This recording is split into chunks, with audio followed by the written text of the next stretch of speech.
എല്ലാ പ്രിയപ്പെട്ടവർക്കും എൻ്റെ സ്നേഹവന്ദനം. തുടർന്ന് നടക്കുന്ന പ്രോഗ്രാമിന് ഒരു ഇൻട്രൊഡക്ഷൻ പറയാനാണ് ഞാനിവിടെ നിൽക്കുന്നത്.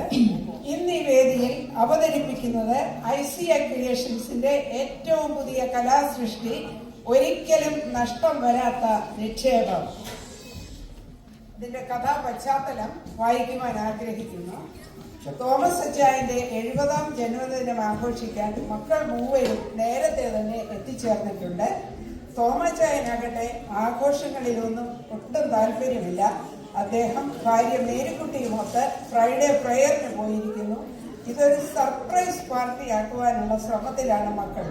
മൂത്ത മകൻ സാബു ഭാര്യ ലൈലയുമൊത്ത് UK താമസിക്കുന്നു. രണ്ടാമൻ സാം കൊച്ചിയിൽ ഒരു സോഫ്റ്റ്വെയർ എഞ്ചിനീയറാണ്. ഭാര്യ ജെസ്സി അതേ കമ്പനിയിൽ ജോലി ചെയ്യുന്നു. ഇളയ മകൾ സോഫി ഭർത്താവ് സാജനുമൊത്ത് ചെന്നൈയിലാണ് താമസം. സാജൻ ഒരു സക്സസ്ഫുൾ ബിസിനസ്മാൻ ആണ്. സോഫി ആകട്ടെ പട്ടണത്തിലെ അറിയപ്പെടുന്ന നന്മമരവും സോഷ്യലൈറ്റുമൊക്കെയാണ്. എല്ലാം കൊണ്ടും പപ്പയുടെ സപ്തതി ആഘോഷമാക്കാൻ അവർ തീരുമാനിച്ചു. ഇനി നമുക്ക് കാണാം ഒരിക്കലും നഷ്ടം വരാത്ത നിക്ഷേപം.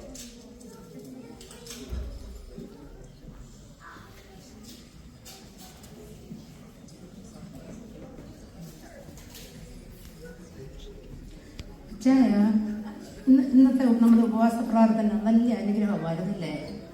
പ്രാർത്ഥനയൊക്കെ നല്ലതായിരുന്നു. ഞാൻ അതിനിടയ്ക്കൊന്നും മയങ്ങിപ്പോയി. ഞാൻ കണ്ടു. ഞാൻ ഒന്നിനും പ്രാവശ്യം നോക്കിയപ്പോൾ ഒരു ഉറക്കത്തിന്റെ ഇതിലായി ഞാൻ കണ്ടതായിരുന്നത്. ഈ ചർച്ച വരുമ്പോഴല്ലേ സമാധാനമായിട്ടൊന്ന് ഇരിക്കുന്നത്. കഴിഞ്ഞ ബുധനാഴ്ച പാസ്റ്റ് പ്രസംഗിക്കുകയും ചെയ്തു. എൻ്റെ പ്രിയനും അവൻ ഉറക്കത്തെ കൊടുക്കുന്നത്. അച്ഛാ ഞാൻ പ്രസംഗം ഒന്ന് എനിക്ക് ഏറ്റെടുത്തില്ലേ? അത് മരിച്ചെന്നാ തോന്നുന്നു. ആരാ അച്ഛൻ വീട്ടിലെ?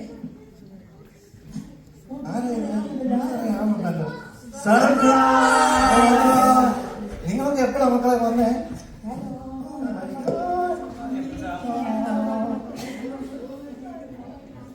ഹായ് മോനെ സാബു, നീ വരുന്ന കാര്യം ഒന്നും പറഞ്ഞില്ലല്ലോ. പെട്ടെന്നായിരുന്നപ്പാ. സാമ നീ എപ്പോഴാ വന്നേ? നീ ഒന്നും പറഞ്ഞില്ല. ഇന്ന് രാവിലെ കൂടെ ഞാൻ വിളിച്ചതാണല്ലോ. അപ്പയ്ക്ക് റിയൽ സർപ്രൈസ് ആയിക്കോട്ടെ ഞാൻ വിചാരിച്ചു. കോപ്പി നിന്റെ കാര്യം ഞാൻ പെട്ടെന്ന് എടുത്ത തീരുമാനമാണ് ഡാഡി. പെട്ടെന്ന് തന്നെ ഇനി പോകുന്നു. ഏതായാലും നിങ്ങൾ 3 പേരും വന്ന് എനിക്കും മേരിക്കുട്ടിക്കും വളരെ സന്തോഷമായി. ചില ദിവസങ്ങൾ ഇവിടെ ഒന്നിച്ച് കാണാമല്ലോ. എനിക്ക് പറ്റത്തില്ല. എനിക്ക് നാളെ തന്നെ പോകണം. ഞാൻ വളരെ തിരക്ക് പിടിച്ചിട്ടാണ് ഇങ്ങോട്ട് വന്നിരിക്കുന്നത്. അപ്പൊ എനിക്കും പോയേ പറ്റത്തുള്ളൂ. മാത്യുവായിട്ട് ഇൻവെസ്റ്റ്മെന്റിന്റെ കുറച്ച് കാര്യങ്ങൾ തിരക്കാറുണ്ട്. എനിക്ക് പോയേ പറ്റത്തുള്ളൂ. പിള്ളേരുടെ സ്കൂളൊക്കെ നടക്കുന്നത് പോയേ പറ്റത്തുള്ളൂ. അതൊക്കെ പോകട്ടെ. നിങ്ങളോട് എനിക്ക് ചില കാര്യങ്ങൾ ഒന്നിച്ചിരുന്ന് സംസാരിക്കാനുണ്ട്. സാബു, നിന്റെ UK ജീവിതമൊക്കെ എങ്ങനെയുണ്ട്? അപ്പൊ വളരെ നന്നായിട്ട് പോകുന്നു. ഞാൻ സിറ്റിസൺഷിപ്പ് കാര്യങ്ങളൊക്കെ പപ്പോട് പറഞ്ഞതല്ലേ. അത് മാത്രമല്ല, ഞങ്ങളൊരു പുതിയ ബിസിനസ് ഒക്കെ ആരംഭിച്ചു. ഒത്തിരി പേഷ്യൻസ് ഒക്കെ വരുന്നുണ്ട്. നോട്ടിങ്ങാമിലായതുകൊണ്ട് ബിസിനസ്സിന് ഞാൻ ഉദ്ദേശിച്ചതിനേക്കാളും വളരെ അനുഗ്രഹമായിട്ട് നടക്കുന്നു. അത് മാത്രമല്ല, ഞങ്ങളൊരു വീടൊക്കെ ഓഫർ കൊടുത്തിരിക്കുകയാണ്. അത് എത്രയും വേഗം ക്ലോസ് ചെയ്യാമെന്നൊക്കെ ഞങ്ങൾ പ്രതീക്ഷിക്കുന്നു. കൊള്ളാം കൊള്ളാം. സാമേ, നീ എന്ത് പറയുന്നു? അപ്പൊ സുഖമായിരിക്കുന്നു. എനിക്കൊരു പ്രൊമോഷൻ കിട്ടി, ജെസിക്ക് ഒരു പ്രൊമോഷൻ കിട്ടി. പിന്നെ ഇൻവെസ്റ്റ്മെന്റ് ചെയ്തതെല്ലാം നല്ല പ്രോഫിറ്റ് ആയിരുന്നുണ്ട്. പിന്നെ ഞാൻ കല്ലൂരിൽ നമ്മളന്ന് വാങ്ങിച്ച വീട് വിറ്റാൽ തന്നെ ഇരട്ടി വില കിട്ടത്തില്ലയോ? ഒക്കെ കൊള്ളാം കൊള്ളാം. സോബി, നീ എന്ത് പറയുന്നു? സാജനും കുഞ്ഞുങ്ങളും എന്ത് പറയുന്നു? ഞാൻ സുഖമായിട്ടിരിക്കുന്ന ഡാഡി. ഞാനും പിള്ളേരും മാത്രമേ വന്നിട്ടുള്ളൂ. പിന്നെ സാജിന്റെ കാര്യം അറിയാലോ, പുള്ളി എപ്പോഴും ഭയങ്കര ബിസിയായി. ഇപ്പൊ ഞങ്ങളൊരു പുതിയ കമ്പനിയോടെ സ്റ്റാർട്ട് ചെയ്തു. അതിന്റെ മീറ്റിംഗ്, ബിസിനസ് മീറ്റിംഗ്, സത്യം പറഞ്ഞാൽ ഞങ്ങൾ തമ്മിൽ കാണുന്നത് പോലും വല്ലപ്പോഴാണ്. പിന്നെ എന്റെ കാര്യം അറിയാലോ, ഞാനും വലിയ ചാരിറ്റി ഓർഗനൈസേഷന്റെ മെമ്പറൊക്കെ ആണല്ലോ. അതിന്റെ ബിസി വേറെ. ഞാൻ ഞങ്ങളുടെ കമ്പനിയുടെ ഉദ്ഘാടനത്തിന് ഫോട്ടോ ഒക്കെ പത്രത്തിൽ വന്നു. ഡാഡി കണ്ടില്ലായിരുന്നോ? അതൊക്കെ കൊള്ളാം. നീ ചെയ്യുന്ന കാര്യമൊക്കെ നല്ലതാണ്. നമുക്ക് ചില ദിവസങ്ങൾ ഒന്നിച്ചിവിടെ ചില കാര്യങ്ങളൊക്കെ സംസാരിക്കണമെന്ന് വിചാരിച്ചിരിക്കുമായിരുന്നു നിങ്ങളോട് ഒരുമിച്ച്. ഡാഡി എല്ലാ സ്വത്തിന്റെ കാര്യമാണ് പറയുന്നതെങ്കിൽ ഡാഡി ചെയ്താൽ മതി. അല്ല, ഇൻവെസ്റ്റ്മെന്റിന്റെ കാര്യമാണെങ്കിൽ നമ്മുടെ മാത്യുവിനോട് പറഞ്ഞാൽ അവൻ നല്ല പ്രോഫിറ്റ് ഉള്ളിടത്ത് കൊണ്ട് ഇൻവെസ്റ്റ് ചെയ്യും. നല്ല പ്രോഫിറ്റ് കിട്ടത്തില്ലയോ? അതൊന്നുമല്ല മക്കളെ ഞാൻ നിങ്ങളോട് പറയാൻ ഉദ്ദേശിക്കുന്നത്. ഒരിക്കലും നഷ്ടപ്പെടാത്ത ഒരു നിക്ഷേപത്തെ പറ്റിയാണ് ഞാൻ നിങ്ങളോട് പറയാൻ വിചാരിക്കുന്നത്. What are you talking about daddy? എനിക്ക് മനസ്സിലാവുന്നില്ല.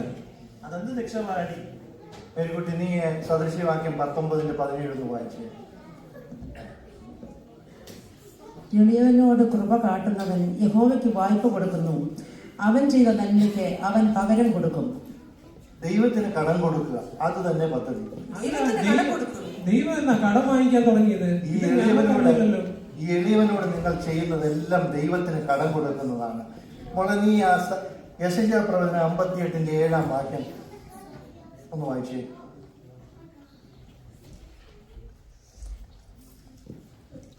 വിശപ്പുള്ളവന് നിന്റെ അപ്പം നുറുക്കി കൊടുക്കുന്നതും അലഞ്ഞു നടക്കുന്ന സാധുക്കളെ നിന്റെ വീട്ടിൽ ചേർത്ത് കൊള്ളുന്നതും നഗ്നനെ കണ്ടാൽ അവനെ ഉടുപ്പിക്കുന്നതും നിന്റെ മാംസരത്നങ്ങളായിരിക്കുന്നവർക്ക് നിന്നെ തന്നെ മറയ്ക്കാതിരിക്കുന്നതും അല്ലയോ? നമുക്ക് ഏറ്റവും വലിയ ഇൻവെസ്റ്റ്മെന്റ് എന്ന് പറയുന്നത് നമ്മുടെ സമശിഷ്ടങ്ങളായവര്, വിശന്നിരിക്കുന്നവർക്ക് ആഹാരം കൊടുക്കുക, ആവശ്യത്തിലിരിക്കുന്നവരെ സഹായിക്കുക.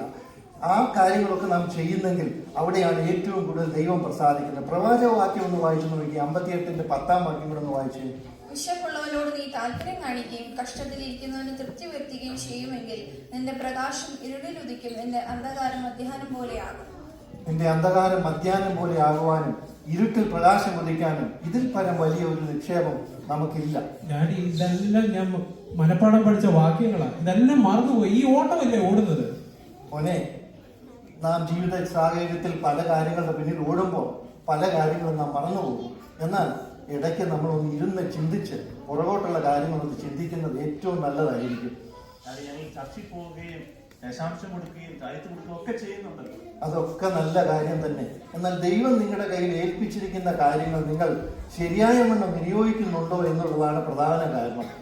എന്ന് പറഞ്ഞാൽ നിങ്ങൾ എങ്ങനെയാണ് നിങ്ങളെ ഏൽപ്പിച്ചിരിക്കുന്ന സമ്പാദ്യങ്ങൾ ഏത് രീതിയിൽ വിനിയോഗിക്കപ്പെടുന്നു? മോളെ സോഫി, നീ ഒന്ന് വായിച്ചേ. യാക്കോബിന്റെ ലേഖനം, അല്ലെങ്കിൽ മേരിക്കുട്ടി തന്നെ വായിക്കും. യാക്കോബിന്റെ ലേഖനത്തിൽ നിന്ന് വായിച്ചു നോക്കിയേ, 2-ാം അധ്യായം 15 മുതൽ 17 വരെയുള്ള വാക്യങ്ങൾ. ഒരു സഹോദരനോ സഹോദരിയോ നഗ്നരും അഹോവൃത്തിക്ക് വകയില്ലാത്തവരുമായിരിക്കെ നിങ്ങളിൽ ഒരുത്തൻ അവരോട് സമാധാനത്തോടെ പോയി തീ കായുകയും വിശപ്പടക്കുകയും ചെയ്യുവീനെന്ന് പറയുന്നതല്ലാതെ ദേഹരക്ഷയ്ക്ക് ആവശ്യമുള്ളത് അവർക്ക് കൊടുക്കാതിരുന്നാൽ ഉപകാരമെന്ത്? അങ്ങനെ വിശ്വാസവും പ്രവൃത്തിയില്ലാത്തതാകിയാൽ സ്വതവേ നിർജീവമാകുന്നു. യാക്കോബ് അപ്പോസ്തലൻ പറയുന്ന പ്രവൃത്തിയില്ലാത്ത വിശ്വാസം ചത്തതാണ്. നാം വിശ്വസിക്കുക മാത്രം ചെയ്താൽ പോരാ, നമ്മുടെ പ്രവൃത്തിയിൽ കൂടെ അത് കാണിച്ചിരിക്കണം. അതുകൊണ്ടാണല്ലോ ഡാഡി ഞാൻ ഈ ചാരിറ്റി വർക്കിനകത്തൊക്കെ ഇൻവോൾവ് ചെയ്തിരിക്കുന്നത്. കഴിഞ്ഞ മാസം എത്ര സ്കൂൾ കുട്ടികളാണ് ഞങ്ങൾ സ്കൂൾ സപ്ലൈ നൽകിയത്. നിർദ്ധരായ 10 പെൺകുട്ടികളുടെ വിവാഹമാണ് നടത്തിപ്പെടുന്നത്. ഞാനത് ഫേസ്ബുക്കിൽ പോസ്റ്റ് ചെയ്തത് നീ കണ്ടില്ല നോടി. ഇവന്മാരൊന്നും പിന്നെ നമ്മളെ സപ്പോർട്ട് ചെയ്യത്തില്ലല്ലോ. നിന്റെ ഒരു ഷെയറും ഒരു ലൈക്കും. മോളെ സോഫി, നീ ചെയ്യുന്നതൊക്കെയും നല്ല കാര്യം. എന്നാൽ നീ ചെയ്യുന്നത് കുട്ടികൾക്ക് സ്കൂൾ സപ്ലൈസ് കൊടുക്കുന്നതും സാധുക്കളെ വിവാഹം കഴിപ്പിച്ചു വിടുന്നതും ഒക്കെയും നിന്റെ സോഷ്യൽ മീഡിയയിൽ ലൈക്ക് കിട്ടുന്നതിന് വേണ്ടിയാണെങ്കിൽ നിന്റെ ഉദ്ദേശം തെറ്റിപ്പോയി. നാം എന്ത് ചെയ്താലും ആ വാക്യം കൂടി ഒന്ന് വായിച്ചേ. മത്തായിയുടെ സുവിശേഷത്തിൽ നിന്ന്, മത്തായിയുടെ സുവിശേഷം 6-ാം അധ്യായത്തിന്റെ 2-3 വാക്യങ്ങൾ സോഫി തന്നെ വായിച്ചേ. അത് നീ തന്നെ വായിക്കാം. നല്ലതായിരുന്നു. ആകയാൽ കണ്ണും കാണുന്നില്ല. പിശ കൊടുക്കുമ്പോൾ മനുഷ്യരാൽ മാനം ലഭിപ്പാൻ പള്ളികളിലും വീതികളിലും കപടഭക്തിക്കാർ ചെയ്യുന്ന പോലെ നിന്റെ മുൻപിൽ കാഹളം ഊതിക്കരുത്. അവർക്ക് പ്രതിഫലം കിട്ടിപ്പോയെന്ന് ഞാൻ സത്യമായിട്ട് നിങ്ങളോട് പറയുന്നു. നീയോ പിശ കൊടുക്കുമ്പോൾ നിന്റെ പിശ രഹസ്യത്തിലായിരിക്കേണ്ടത് വലങ്കൈ ചെയ്യുന്നത് എന്തെന്ന് ഇടങ്കൈ അറിയും. യേശുദമ്പുരാൻ പറയുന്ന കാര്യമാണ്. നീ എന്തെങ്കിലും ചെയ്യുമ്പോൾ നിന്റെ വലങ്കൈ ചെയ്യുന്നത് ഇടങ്കൈ അറിയരുത്. നീ ധാരാളം പേർക്ക് സ്കൂൾ സപ്ലൈസ് കൊടുക്കുന്നുണ്ടാകാം. ധാരാളം നിർദ്ധനായ കുട്ടികളെ അല്ലെങ്കിൽ പെൺകുഞ്ഞുങ്ങളെ ആൺകുഞ്ഞുങ്ങളെ വിവാഹമൊക്കെയും നിങ്ങൾ നടത്തി കൊടുക്കും. എന്നാൽ അതൊക്കെയും ചെയ്തിട്ട് നിങ്ങൾ അവരുടെയൊക്കെയും പടം എടുത്ത് സോഷ്യൽ മീഡിയയിൽ പബ്ലിഷ് ചെയ്യുമ്പോൾ നിങ്ങൾ ഒന്ന് വിചാരിക്കണം, അവർക്കും അഭിമാനം, അവരുടെ അഭിമാനത്തിനാണ് ക്ഷതം സംഭവിക്കുന്നത്. അവരുടെ ജീവിതത്തോട് നിങ്ങൾ കാണിക്കുന്ന ഏറ്റവും വലിയ കടുകയാണ്. യേശുദമ്പുരാൻ പറയുന്നു, നിങ്ങളുടെ വലങ്കൈ ചെയ്യുന്നത് ഇടങ്കൈ അറിയരുത്. ഞാൻ ചെയ്ത് വളരെ തെറ്റായി പോയി എന്ന് എനിക്ക് തോന്നുന്നു ഡാഡി. ഞാൻ ഇനി ഇത് ആവർത്തിക്കത്തില്ല. നീ എന്നോടല്ല സോറി പറയേണ്ടത്. ഈ ചെറിയവരിൽ ഒരുവനോട് ചെയ്യുന്നത് കർത്താവിന് വേണ്ടി ചെയ്യുന്നു എന്നാണ് തിരുവചനം പറയുന്നത്. ഞാൻ ചെയ്തതൊക്കെ എത്ര ചീപ്പായി പോയി. ഞാൻ ഒരിക്കലും ഇനി അങ്ങനെ ചെയ്യാൻ ആഗ്രഹിക്കുന്നില്ല.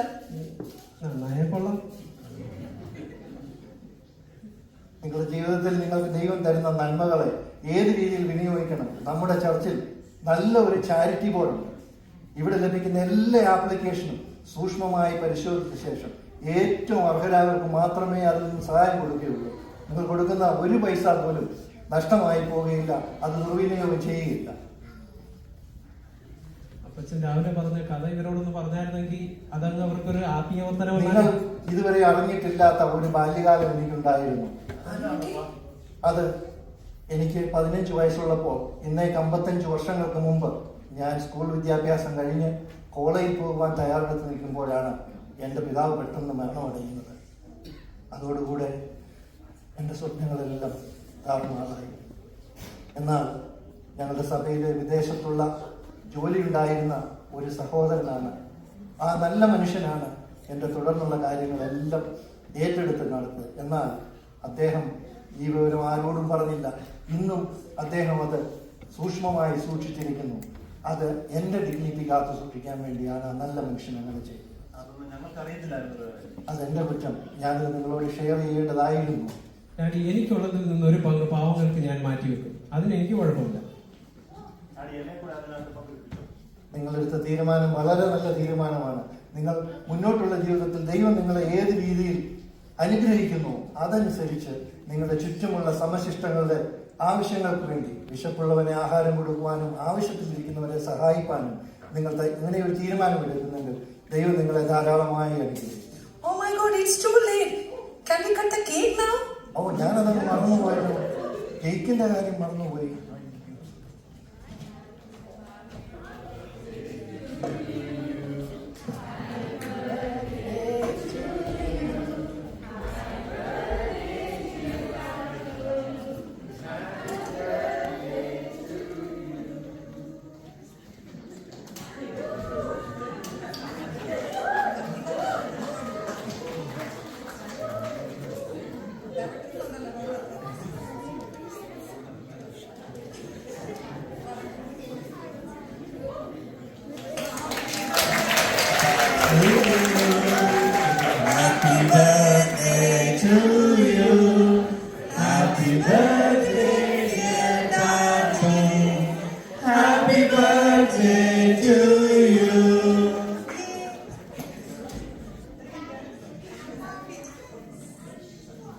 മിക്കവാറും ഇനിയും വായിപ്പിക്കും. നിന്റെ ഒരു സെൽഫി.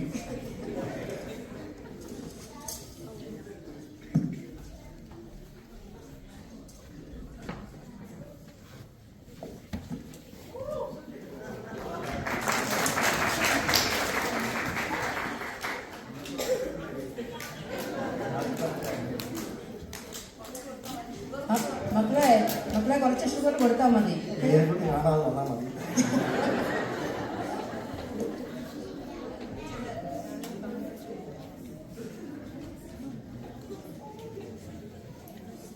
ഡാഡി പറഞ്ഞതുപോലെ ചാരിറ്റിക്ക് വേണ്ടി ഞങ്ങളുടെ ഒരു സംഭാവന അപ്പാണ് ഒരു ബർത്ത്ഡേ വിഷസ് ആയിട്ട് എനിക്ക് തരും. Happy birthday. Thank you.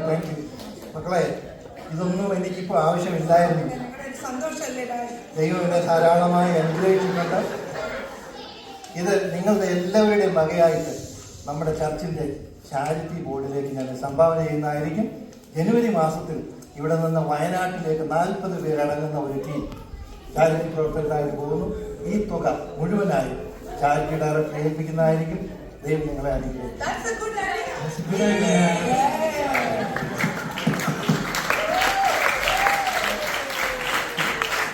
മികച്ച പ്രകടനം കാഴ്ചവെച്ച ഈ കലാപ്രതിഭകളെ നമുക്ക് ഒന്നുകൂടി അഭിനന്ദിക്കാം. അവരെ സദസ്സിൽ പരിചയപ്പെടുത്തുവാൻ ആഗ്രഹിക്കുന്നു.